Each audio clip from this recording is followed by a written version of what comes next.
Welcome to Sense and Sustainability, your podcast channel for sustainable procurement. We hope you like what you hear.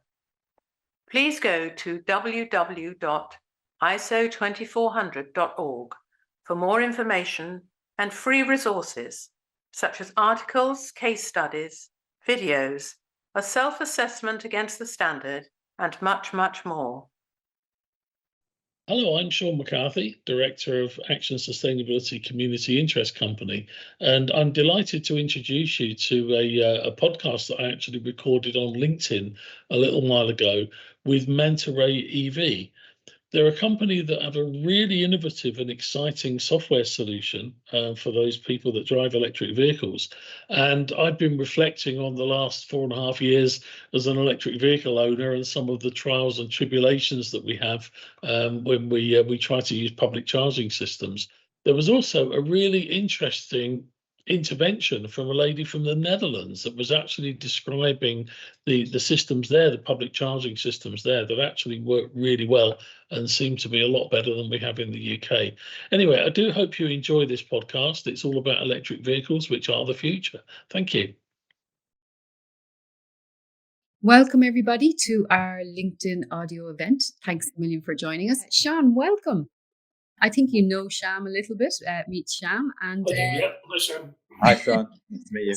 Great to see you, Sean. Thank you so much for joining. Sean, tell us a bit about yourself. Okay. Yeah, so I'm Sean McCarthy. I had a long career in corporate procurement before I really got into sustainability, but I guess that was back in the mid-90s when I was Director of Procurement at Heathrow Airport, and we were trying to get permission to build Heathrow Terminal 5. And a lot of the pressure from the local authorities was, well, we want you to do more business in the local area, which of course is a big procurement professional, that's not something you do. What we did do, though, is to actually hire in some brokerage to help smaller businesses do business with our tier one suppliers. And it was a small business that was doing that work called Business to Business. The managing director at the time and owner of that business in 1995 was Ian Heptonstall. And one way or another, I've been working with Ian ever since. In 2006, I got to a point where I didn't have time to have a job anymore. So I packed in my job. I did two things. I started the business that I still co-own with Ian, Action Sustainability. I also took a role on the London Olympics. So I chaired something called the Commission for a Sustainable London 2012. And the way that came about is that the bid for London Olympics had the promise to be the most sustainable games ever. And there was one line in the bid that said, and we will appoint an independent commission to provide assurance over that sustainability. And I got to chair that commission for the best part of 8 years. So that was quite an experience working with politicians and big sponsors and all sorts of different people around sustainability in London 2012.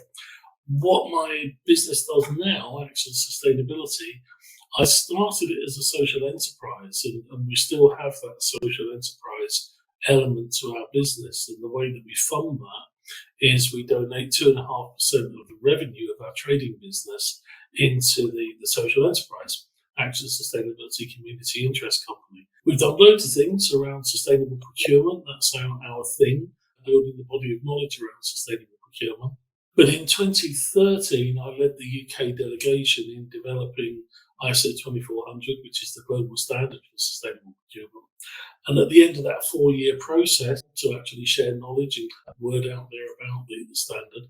So I offered to do that as part of our social enterprise mission. So now we host ISO2400.org, which is incredibly successful, very international platform that enables people to learn and share and self-assess around sustainable procurement. The commercial part of my business does three things. So we're consultants in a fairly traditional sort of consultancy model. We help our clients procure more sustainably, manage their supply chains more sustainably, and we have a lot of expertise in carbon and social value, ethical procurement, modern slavery, human rights, those sorts of things. We run the Supply Chain Sustainability School, which is a collaborative initiative in the UK construction sector, where we have 205 companies coming together with a mutual interest in upskilling their supply chain in sustainability. and we trained 24,000 people in the last 12-month period. In the period now, April to August, we trained 19,000 people. So we expect to really smash the 24,000 this year. That's a massive initiative. We also have schools now in Australia. We have a school in France for offsite construction. We'll be launching a school in Ireland in January of next year. I just got off the call talking about a school in India. We're talking about doing something in the United States. So we think we can really kind of internationalize that model. And then finally, we have a piece of cloud-based software that enables our clients to measure and manage the sustainability performance of their supply chain. So we kind of provide a holistic service from helping clients with policy, strategy, implementation planning, upskilling their supply chain. I've never heard such a broad introduction of experience. It just comes, that's what sort of attracted me initially, Sean, that's how we got to meet on this. And one thing I haven't asked Sean is that I was intrigued from your journey was that obviously going from a corporate sort of fossil-based economy, you've gone into sustainability. What was the turning point, that transition, that journey, if I may ask? No, that's a really good question, because you're right. I worked in the aviation sector for 11 years. For 10 years before that, I worked for Shell. And before that, I worked for a supplier into the oil and gas sector. I guess for me, it was a fairly slow burn, because when we were doing the Heathrow Terminal 5 work back in the mid-90s, I kind of saw that as it wasn't really, if I'm perfectly honest, sort of doing the right thing. It was just like, get this public affairs director off my back because she keeps nagging me about doing business in the local community. But then there was a slow realization. I bought all of the electricity for 7 airports in the UK, which, believe me, is a lot of electricity. By doing it well, I saved the company tons of money. I think I delivered a saving of something like £4 million in one deal, the 7 airports. And that got the attention of the chief executive. It also highlighted to me that actually the cheapest unit of electricity you buy is the one that you don't buy. And as an airport business running 7 airports in the UK, we were incredibly wasteful. So the chief exec asked me to, very impressed with the work that I'd done to consolidate the whole procurement and management of utilities across the business. A gentleman called Mike Clasper, quite a forward-thinking chief exec, said, tell you what I want you to do for me, I'd like you to develop a carbon strategy. So, right, okay, yes, sir, I can develop a carbon strategy. This was in 2000, and nobody was developing carbon strategies at the time. So I think, if I'm honest, what attracted me was the newness of it. I mean, I was doing e-commerce in the mid-90s. I developed a little Mickey Mouse e-commerce system that actually replicated down phone lines before there was an internet. So I've always liked new things. And for me, the whole world of sustainability was something new. And then, of course, the more that you get into it, and the more people you meet, and the more you understand some of the issues, which weren't as well understood at the time, let's be honest, the more you realise it's the right thing to do. And also it's where growth is in a business. You know, if you're not starting to get into this whole world of sustainability now, you're going to be left behind. So it's something about business success. It's something about always pioneering and doing something new. And it's something about the right thing to do. Wow, wonderful. So Sham, I know that Sham reached out to you because you have a brand ambassador program with Manta Ray, and we know that you do so much great work. Sham, tell us, what was it that you felt was important from Sean's perspective of what he does? I think for me, the key thing is that we're trying to drive a community-based organization and a platform, Sean. And I think when I saw your journey of how you've come from the corporate giants into sustainability, it's a huge transition, not just culturally, but mindset-wise. And I think that's the same thing what we're doing. All 3 founders of Manta Ray come from corporate consultancy background, but we've all been touched by, it's been a slow burner, Sean, just like yourself. It's been slowly revealing how things are changing. I think I saw that sort of synergy in the journey somehow. That's the pattern I saw.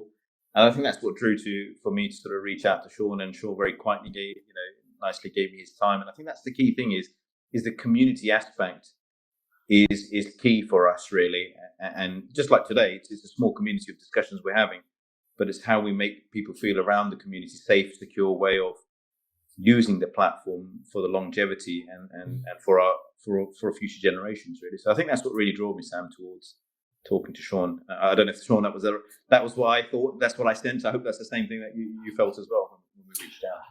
Yeah, very much so. I mean, I think we need to do so much to get to this net zero ambition. And then, when we kind of think about, the trend towards EVs at the moment, but it's much more than that. And as an EV driver myself for the last 4.5 years, I'm continually frustrated by the lack of charging infrastructure, the lack of information about charging infrastructure, the availability when you get there because the damn things don't work. And so, we really do have to get much better at this if we're going to take things forward. And, I advise big corporate clients all the time that are talking about transitioning their fleets and their logistics, etc. But, that there needs to be better services and better information to make that happen. Yeah. And can I just mention, because you're on the different profile, we can't see your OBE. Can you tell us about that? How did you get the OBE? Yeah, apologies for the profile being wrong. The OBE was primarily around my work on the Olympics, and it was a tough gig because being chair of an independent, it was a small organisation. I had 3 staff, and I had a commission of 12 people that were experts in various different aspects of sustainability, all volunteers. And I reported directly to the Secretary of State for Culture, Media and Sport and to the Mayor of London. They were 2 of 4 people that made up something called the Olympic Board. The other one was Lord Coe, Sebastian Coe, for those old enough to remember his achievements as an athlete, and Colin Moynihan, who was chair of he was another Lord Moynihan, as chair of the British Olympic Association. So that was a really powerful position to be in. But what I found very quickly is at some point or another, everybody's going to hate you. The civil servants hated me because I could talk directly to the ministers, and that's absolutely the last thing they wanted. The delivery bodies hated me because if they were doing something, or if I was looking at something that I felt was not adequate, then I was able to tell the truth in public, and they really didn't like that. You would think the NGOs would like me, but they didn't initially because they just thought I was another barrier in the way of them getting at the truth. The sponsors, sometimes they liked me if I said nice things about them, but they didn't like me if I didn't say nice things about them. So it was kind of quite a tough role. It was quite a high profile as well. I used to do a lot of media and TV and print journalists and what have you talking to me. So I think what I managed to do was to kind of tread that path very carefully, I suppose. And then, it was after the Games. It was in the Queen's Honours List in 2013, which is, again, quite an apocryphal story. I'd got back from a long trip to Australia. There was this letter, brown envelope, on Her Majesty's service, dead important. I thought it was a ruinous tax bill. It's the only thing I could think of that it might be, but it turned out to be a letter from the Prime Minister saying you'd been recommended for an honour. That was just an amazing thing. I didn't expect it. I still have no idea how I got it. I don't know who nominated me. I don't know who wrote letters of support. I just got this letter through the post, and then eventually went along to an investiture at Windsor Castle with Princess Anne. She was fantastic. I'd met her before because she was involved in the Olympic movement, but she'd obviously been well briefed on what I did.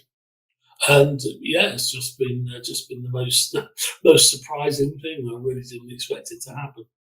Oh, congratulations! That's a huge achievement. Thank you. It's really cool. So Sean, how have you found driving an EV? Like, what made you get one in the first place? What made me get one in the first place? Well, partly kind of what I do. I'm a sustainability consultant, so I really do need to walk the walk, as it were. And obviously, in the early days of EVs, there weren't really, kind of cars that seemed very attractive to drive, if I'm perfectly honest, until Jaguar brought out the I-Pace, and I went, I want one of those. So I got one, and I'm on my second one now, and I love it. So I think it was mostly, as I say, really walking the walk. And, I can't really turn up to, to see a client or turn up to an event or something in a gas guzzling diesel. So the EV was the right way to go. I wouldn't go back. I mean, I wouldn't want to go back to a car with an engine. They're noisy and horrible things. Some of them have like waggly stick things that you're supposed to waggle to make it go at different revs of the engine and all that sort of stuff. So yeah, I'm really enjoying the EV. For most of my journeys, I mean, the Jaguar's got a realistic range of around about 260 miles. So most journeys I do, it's good for that. But I do travel. I live in the south of England, and I do travel up north to family, etc. And that's where I need to really get involved with public charging. The first one, I got the first one 4.5 years ago. The range anxiety was just like incredible, really, really amazing. But now I'm quite relaxed about it. I'm just having a plan to say where do you need to go for the next charging points. Then when I charge at home, I've got solar panels on the roof, and I've got the technology, the charging technology that talks to the solar panels. So I can pretty much charge my car up from the sun on a nice day like today. And what's not to like. So there is the economic benefit as well. But for me, it's much more about the right thing to do. And also, EVs are great cars to drive. They're really obviously silent. They've got fantastic torque and acceleration if you want to use it. But it's the sort of car that actually you don't really have to drive it fast. It doesn't sort of want you to drive it fast because it's so relaxing. So yeah, safe, efficient, a nice experience for me. Yeah, I don't have one yet. Okay. But from joining these weekly LinkedIn audio rooms, I'm learning so much. Sham, what you? It's interesting when we were speaking last time, Sean. I remember one of the things you highlighted was that the range anxiety, because I got to confess, I'm not an EV driver at the moment, and purely the reason is because of range anxiety and the uncertainty of driving the family around, and planning is quite difficult sometimes. But I think things are getting improving better and better. Hearing your story, that it's not much of a range anxiety at the moment, but it still is for some, depending on where you are in the country. And I think it's getting less and less, but the problem's still there. And I think hearing about how you've managed to do it in your second car is quite refreshing and promising, because that's what we're trying to do, is remove the adoption rate, as low as possible, so that more and more can use the road safely, securely, in a safe manner, and be comfortable and enjoy the ride. Like you said, it's not about racing and having power. It's about being comfortable and safe and enjoying the quietness and pleasantness. And I think the nearest I can presume it's the same experiences like when you're in a hot air balloon, you can't hear anything in stillness, I presume. That's my thought. Yeah, I guess it is. And yeah, as I say, you do need to plan. If you're on a long journey, you do actually need to plan, but you kind of get to know, I take kind of regular routes up and down the country. So I know where the good charging points are. But if you're going somewhere new, then it is a problem, and I'm very interested, obviously, to understand how your product rolls out and how it compares, because I think most EV drivers use that map at the moment. It's not the most accurate, and you do tend to arrive at locations to find either the charging points are full or they don't work or whatever. So there's the technology is certainly not as good as it could be in terms of providing information, but the infrastructure is improving. I mean, on Thursday, I'm going up to the NEC in Birmingham to talk at a conference. So I took a look on ZapMap to see if there was any EV charging. And there's hundreds of charging points at the NEC, literally hundreds. So I was very, very refreshed and inspired to hear that. But then I went to actually our own event, the Supply Chain School event in Coventry last week at the Coventry Building Society Arena. It's the second time we've done an event there. I don't live far from it, so I don't really need to charge up. But I always ask, wherever I go, have you got charging points? And last year we went to the event, they didn't have any. And this year they still haven't got any. Yeah. And it calls itself a sustainable venue. It's like, oh, come on. Yeah. So some organisations get it and others don't. And that's, that can be frustrating. I know there are technical constraints, particularly for fast chargers where you need a three-phase supply and, the energy infrastructure isn't quite there sometimes. But it really is, for me, it's an obvious investment that needs to be made, particularly with premises where people might stay for some time. So, you go to the NEC, the chances are you're going to be there for most of the day. Well, you can plug it into one of hundreds of 7 kilowatt chargers and get your car charged up in the day, or you can plug into a rapid charger for a couple of hours and then move it after it's fully charged. And it gives you those options. And I think it's really important that we have those. And, anywhere, supermarkets, any sort of venues, gyms, leisure centres, places like that, where people stay for a few hours, there really ought to be charging. And the other thing I found was, shame upon me, I took a flight a couple of weeks ago over to Dublin and went to park at Heathrow in the valet parking, and it's like, well, have you got charging points? Oh no, sorry. We used to do that before COVID, and now we don't do it anymore. Like, why wouldn't you? Again, my former employer, why wouldn't you at Heathrow Airport? It's an opportunity to make some money because the cost of charging on public chargers is actually quite high. And if you're providing a service to your customers, why wouldn't you do it? So yeah, there are some good examples and some not good examples. There's actually two points here, Sean. The first one is, yes, you're right. There's a commercial aspect that can reward the community, because there are some sites where you're not an EV driver, but you may have the opportunity to install an EV charging point to allow access to people, which means you're doing a community thing. You're commercializing it, but you're not using it yourself, but you're allowing other people to use it. That's point number one. And I think the point number two is, like you described, there's various platforms out there that can give you charging point view. But the problem I've seen so far, and probably Mark will sort of confirm that as well, is that the problem, and that's why we sort of Manta Ray came about, is one of the reasons, is because there's no way of validating and verifying that they're a safe and secure and actually a point that's compatible to your vehicle or your platform of vehicle. And I think that's very important, that a lot of stories are scary stories where people actually try to book on one app and then they try to pay in another, and then when they go there, unfortunately there's a long queue, and then they go to the option B, that it doesn't work, and then option C is to be driven back home on a lorry kind of scenario. And it's interesting. It's getting better, but there's some horrible stories, and because of that, a lot of people have gone back to internal combustion engine. Hopefully not going forward, but there are some scary stories on the news and in the press regarding that. I don't know what your experience has been in your network of where you are. Yeah, I've had some bad experiences. Certainly, again, up in the north of England, and I can't remember I probably shouldn't name the company that provided the charging points anyway. But it was actually, I thought it was great because it was at a hospital, and a family member was going in for some treatment. So I plugged into the charging point there, and I took about 3 attempts to get a charge. It was free. I thought, oh, fantastic! It wasn't very fast, but it was free. When I came to take my next charge on a public charging point, the car wouldn't take a charge at all. And I had to get a technician out the next day, and he was saying, well, what was it you were plugged into? And I explained, he said, oh, no, don't use them. And it actually fried my car. It stopped my car being able to charge at all. And thankfully, I managed to get a technician out to fix it. I didn't have to get it trailered home, as you say.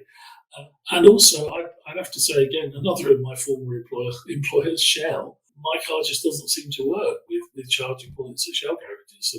And I've tried several, and I've rang up Shell and is it Jaguar? Oh, sorry, no, I don't think it really works with that. So yeah, the technology certainly leaves a bit to be desired, shall we say.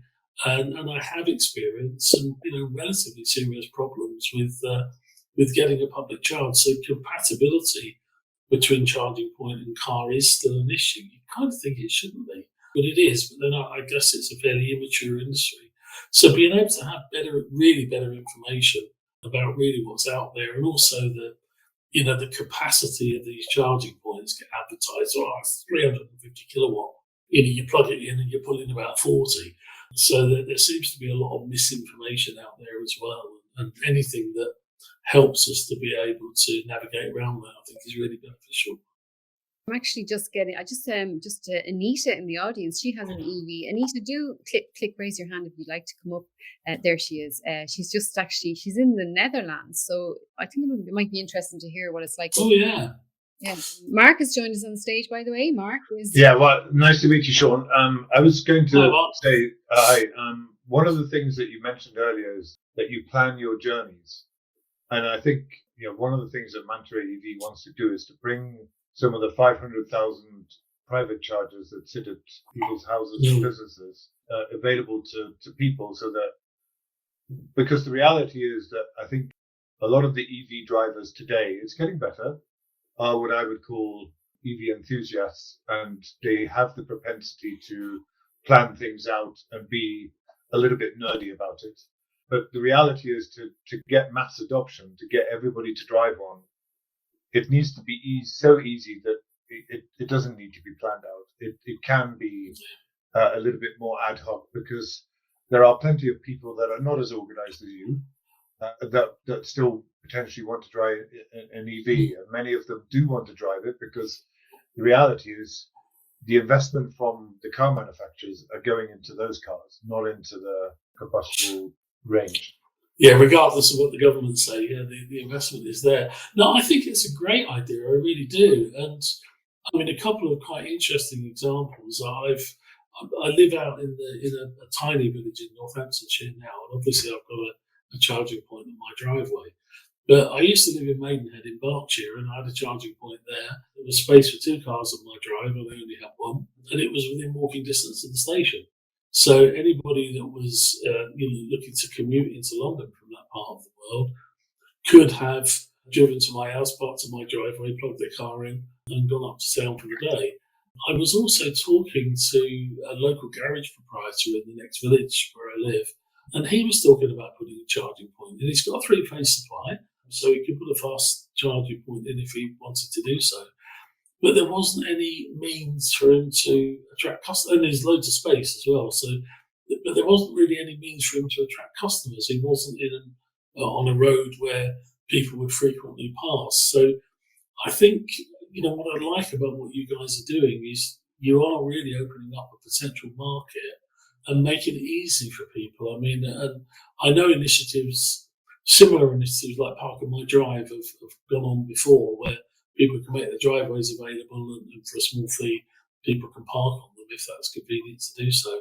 But I think that additional availability of EV charging is something that could be really beneficial. As you say, it kind of opens up so many options to people to be able to park up somewhere that's convenient, plug in for a period of time, and even if you don't get a full charge, just get enough to get you home or get you to your next destination. Can I just introduce Anita? Anita lives in the Netherlands. Anita, come on up and say hi. Hi, Samantha. Hi, everyone. Welcome. Thank you. So you have an EV. What's it like over there? So I've had a hybrid since 2012, and I switched to full EV in 2017. And in the Netherlands, we actually have a splendid infrastructure. I have no problem charging my car wherever I go. Fortunately, I have quite a range, so I don't need to recharge it very often when I'm in the Netherlands, but I also took it abroad. And for instance, in Germany or in Belgium, it's no problem charging your car. It's maybe a little bit more, well, you have to do a little bit of research, because obviously in Germany, you can get in the middle of nowhere without a charging point. So there you have to watch. But my car has this functionality that when I use the route planner, then it signals me where I need to charge, and it points out where a charging point is. So it's super convenient, and I have no sticker stress, as we like to call it here in the Netherlands. Thank you, Val. So I don't know if you speak Dutch or not, but I do. My mother's side is Dutch heritage. So I think one of the issues in the Netherlands is less about where to charge, but the fact that most people live in apartment blocks and quite often do sharing of chargers in the parking spaces, in the parking garages that there are. And I was wondering if you had any experience of that, because I've talked to a local company in the Netherlands that specializes in sharing those charge points in the Netherlands, because, as you say, in the Netherlands it's difficult to be in the middle of nowhere, because that doesn't really exist. doesn't really exist in the Netherlands. My grandparents always used to say when we went out for walks, try and find a place where you can't see a house. Mm-hmm. And there was no such thing in the Netherlands. So, but I was wondering what your experience or knowledge is of the shared parking spaces and garages that most people live in the Netherlands. I would say that there are now so many public spaces where you can charge your car, and that includes, I would say, public garages, supermarkets have chargers. The town where I live has rolled out double parking spaces to charge your car in, well, almost, I think, every 1,000 meters, every kilometer. In the development where I live, there are at least 5, so there are 10 public charging points. And I don't ever see cars waiting for the charging points, although that will change as we completely shift the infrastructure. I think what has happened here that has worked really well is that very early on the government took an interest and they lowered the tax rate on EVs. But at the same time, they set up this infrastructure where we also had, like you mentioned earlier in the conversation, we have this combination. I have a charger at my house that I can also make available to the public. And that goes through the regular subscription. So you don't need to take out an additional subscription to use chargers at people's house. The subscription that I have with the electric company is available to me, but also to everyone. Now, I choose not to make it publicly available because it's actually right next to my house. And if a car parks there, I cannot park there, so that won't work very well. But across the street from me is an apartment building, and they can use the 2 public spaces that are there to charge cars.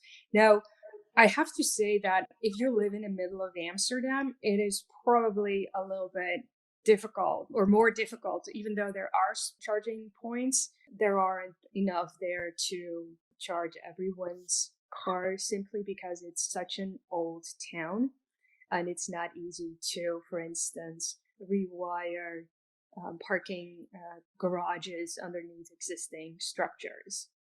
But or even terraced houses, because my grandparents exactly used to live in a terraced house in Den Haag. Yeah. Or So The Hague. when it comes to those city centers, and there are a couple of them, it's really hard. But what you do see is then the city provides public spaces on the road to charge your car. So and since you typically don't have to charge it every day, and considering the amount of EVs that are driving around, I think the infrastructure is okay, could be better.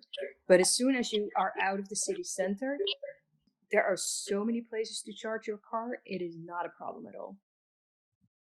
Yeah, I think when adoption goes even more, Anita, I think having the ability to share, whether it's the public, some of the private charges, as you mentioned, especially when people are living in terraced houses or apartments where there are no associated garages or parking spots with it. It's on-street parking, and putting charging points on streets is something that in the UK you basically do. They put plugs into the lampposts, but again, it takes time to build that infrastructure up.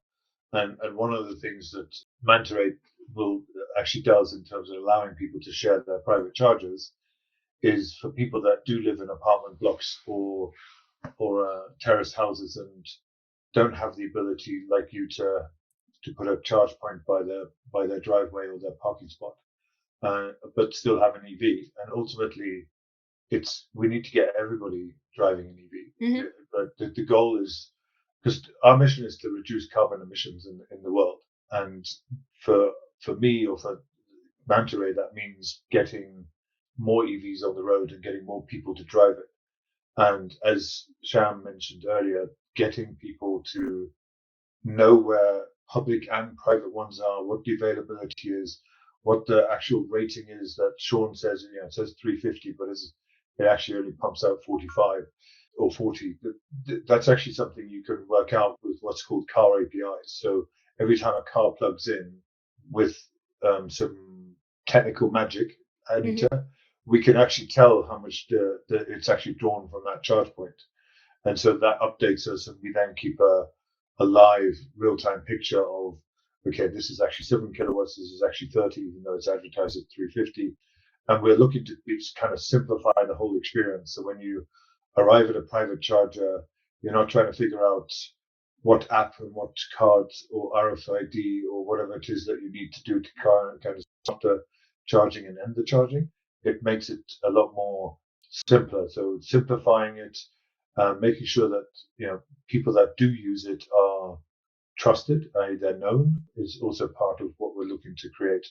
And look, I know that Netherlands is a much more sophisticated and a little bit further advanced. I knew that when many years ago I got a taxi from Schiphol, which and all taxis were Teslas. Yeah. So I knew even years ago that the Netherlands was going to go much further ahead. But it's a smaller country with a lot more people, and it always has this forward-looking attitude. So it's no surprise. But nevertheless, it's still, there's some way to go to get mass adoption of everybody driving EVs. So yeah, thank you for that insight. Yeah, you're welcome. Yeah, it's really interesting to hear how different countries are getting on over there. Sean, can I ask you a little bit more about those schools that you're talking about setting up in Ireland? Can we learn a little bit more about that? Because there are a few Irish in the audience as well. So. Yeah, sure. So the Supply Chain Sustainability School is something that we started in 2012. It came as a result of Skanska coming to us, big Swedish construction company, coming to us as consultants to say, well, we want to be the most sustainable construction company in the world, but we've worked out that 80% of our revenue goes to our supply chain, and our supply chain is not competent to support our ambition. What can we do? And that's where we came up with the concept of a virtual learning environment where we can deliver learning at a huge scale, because the construction industry, along with many other industries, comprises a very small number of big players at the top of the value chain and a very large number of small businesses at the bottom. And reaching out to them is notoriously difficult. So what we did, we came up with this an online platform where people could access learning content. We started the school with 7 partners in the UK in 2012. We provide all of the learning that we provide for free. So the initial school was funded by the Construction Industry Training Board in the UK, but now it's funded by its partners. So the partners at the top of the value chain all put some money in, and we deliver everything we deliver for free. Where we've got to now in the UK is we have 205 partners, all contributing financially and shaping the direction of the school. Last year, we trained 24,000 people from around about 6,000 organisations. This is a model, because we've invested a lot in the technology platform that can do all sorts of amazing things. We believe it's a model that's exportable to other countries and also into other sectors. So we've had a school in Australia for some years now. We've got a school for off-site construction in France. And for the last 12 months or so, we've been having conversations with businesses that are partners in the UK school, but they either have interest in Ireland or they're Irish parented. And the real kind of champion organisation that's helped us to get this across the line is CISC. CISC are by a long way the largest construction contractor in Ireland, and they operate very internationally as well. And they're an interesting business because they're in the 5th generation of CISCs. They're a family-owned business, which is quite unusual for a business that's so large. And they've really helped us to push it. They've brought a lot of stakeholders on board. So we said, well, if we can get 10 partners willing to participate, then we'll do the preparatory work, which we have. We're now actually up to 14 partners have agreed to join the Irish school. So supplychainschool.ie is live. That web domain is live at the moment, just with a holding page and a call to action for people who want to get involved and a bit of information about what the school's going to be, while we build the the functionality and the content, because obviously a lot of what we teach in the UK is generic, about carbon, about wastewater, whatever. But in different countries, of course, the legislation is different, the policy is different. So we're needing to Irishize some of our content and record a lot of videos from our partners and that sort of thing. And we'll be launching in January. The Irish school will go live online in January. And for you, Mark and Sham, for people in the audience, is there any way that they can get involved with Manta Ray? And tell us more actually about Manta Ray, what you're trying to do, and the brand ambassador program. And if people want to sign up, what do they get and all of that? Mark. Yeah, no worries. I think the key thing is if I just go back slightly a bit more, is the app is trying to make a safe, secure way of charging and integrating the infrastructure, public and private, together is our aim. And the aim is to create a community. And the ambassador program is about bringing your community to the platform. So trying to create a waiting list of ambassadors who are going to be there to promote, in the sense, make awareness rather than promoting, is what we're looking for, is to have like-minded individuals who are worried about the environment and their next generation and how it's impacting. Is creating that awareness that there are solutions out there that can help them. And being part of that ambassador program, just helping people educate that there's a safe, secure way of adopting to EV and being able to plan, seamlessly, and be able to charge seamlessly and safely, and being able to not worry about it. Just like, we know wherever we go, there's always a petrol station somewhere. We want to have the same sort of mindset with people, have a worry-free, troublesome experience, really. And we're trying to create that sort of ethos on our community, on our platform, through our ambassador program. And being part of that program will give, overall various benefits for a certain period of time and certain sort of revenue sharing opportunities, which is all elaborated on our website when you join. And it will give you a unique code to use and share. But the idea behind it is to drive that community more than anything. Mark, is there anything you wanted to add that I may have not covered already? That'd be helpful. No, I think you pretty much covered, but I wanted to just say why we exist and what we do.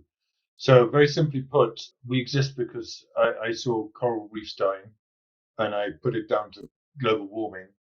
And I was tired of working for corporates and making them money, so I decided to do a startup and fix the world at the same time. So that's the lofty ambition. The more real ambition is, it's basically an Airbnb-inspired marketplace where there are hosts which share their private chargers, whether that's a business or residential, with the EV driving public. So in the same way as you rent out a room or an apartment, you're renting out your charger. And Sean mentioned earlier that he had 2 parking spots in a good location. And if you're a host, being in a good location is key. A bit like real estate, location is the thing. So that if you're near a touristic spot, you're near a public transport, as Sean suggested, or even the NEC. And by the way, the NEC, Sean was lucky because they literally just installed that. I saw the announcement that they installed all these chargers into the NEC. Before that, it was like an InstaVolt in the corner, and you were lucky if it worked or not. Those dozens of rows of chargers is a recent addition in the NEC, so you were lucky. But being near a touristic spot, so example, we talked to a council. It was a seaside town up in the north. I think they call it Little Scarborough or something. And they only had 2 7-kilowatt public chargers in the car park, because the cost of getting the grid to that seaside town was in the millions. And so the council couldn't put any more public chargers in there.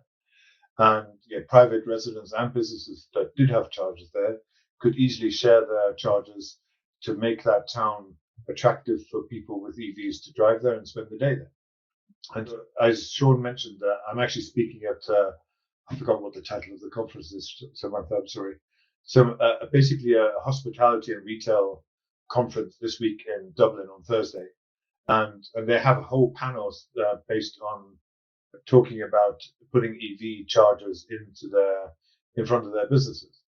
And this is very much, something that, again, Manta Ray can bring the whole community to their doorstep, spend time not only charging up on their charge point, but also spending time in their businesses actually making money. So The goal is there's a disparity of public charging points. So I don't know, Sean sounds like he lives in the south, which is lucky for him, because in the southeast of the UK there's plenty of charging points. A bit like Anita, it's a condensed area. But the rest of the country is not blessed like that. And there's only about 45,000 public charge points. And there's roughly about 500,000 charge points in the UK. And it's bringing bridging those things together, as Sham says. That's our goal. That's what we want to do. And we're about to launch. We're probably a couple of months away from launching. And we're trying to build up a waiting list of users that are interested in having that bigger choice on a trusted platform.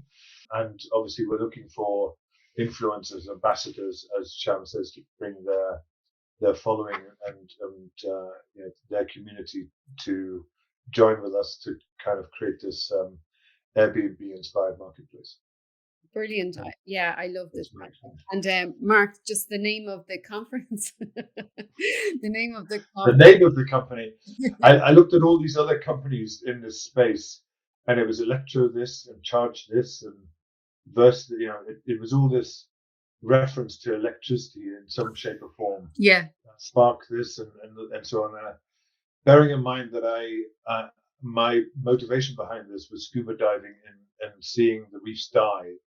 Literally, I was there one year off the coast of Mexico, and all the staghorn coral the following year was pretty much gone, and it affects the marine life that are around that. And believe it or not, the ocean and especially plankton is actually, which is an offshoot from coral reefs, is actually a huge carbon sink, even more so than planting a tree or a forest. And so one of the things that still eludes me as a diver is seeing a manta ray alive. So I decided to call the company Manta Ray EV. So that's where it comes from. I love that. And the event that you're speaking at next week is in Dublin, and it's the Food, Retail and Hospitality Conference. And you're going to be speaking on a panel about the role of EVs in convenience retail. So that's really exciting. So well done, Mark. Yeah, so definitely. I know that Sean, we have been recording this, and Sean has kindly, because he's an ambassador, he's kindly agreed to make it a podcast and put it on their website. What's that website if you want people to have a look at it there, Sean? Yes, that's www.iso2400, so 20,400.org. That's our not-for-profit site where we share lots of learning around sustainable procurement. And we have a podcast series that we call Sense and Sustainability, which is available on 20 different popular podcast channels. Oh, I love that name. Say it again, the name of the podcast? Sense and Sustainability. Oh, send me the link to that, Sean. Really? It's a great name, isn't it, folks? Sham, have you anything you want to add before you finish up? No, thank you everyone for joining. And Sean, it's really been a pleasure talking to you on a heart to heart. It's something we're very passionate about, and you've been in this game for a longer in schooling and nurturing, as an impact. So I'm really looking forward to what this is going to bring in the environment around us. So thank you for joining and contributing. Really do appreciate your time. And Mark, did you want to add something before we finish? No, I think that's pretty much it. I'd like to thank Sean very much.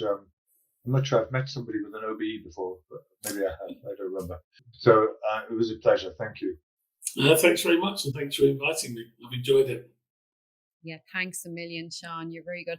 And for anyone who's interested, we do this LinkedIn audio series every week, every Tuesday at 1 p.m. UK time.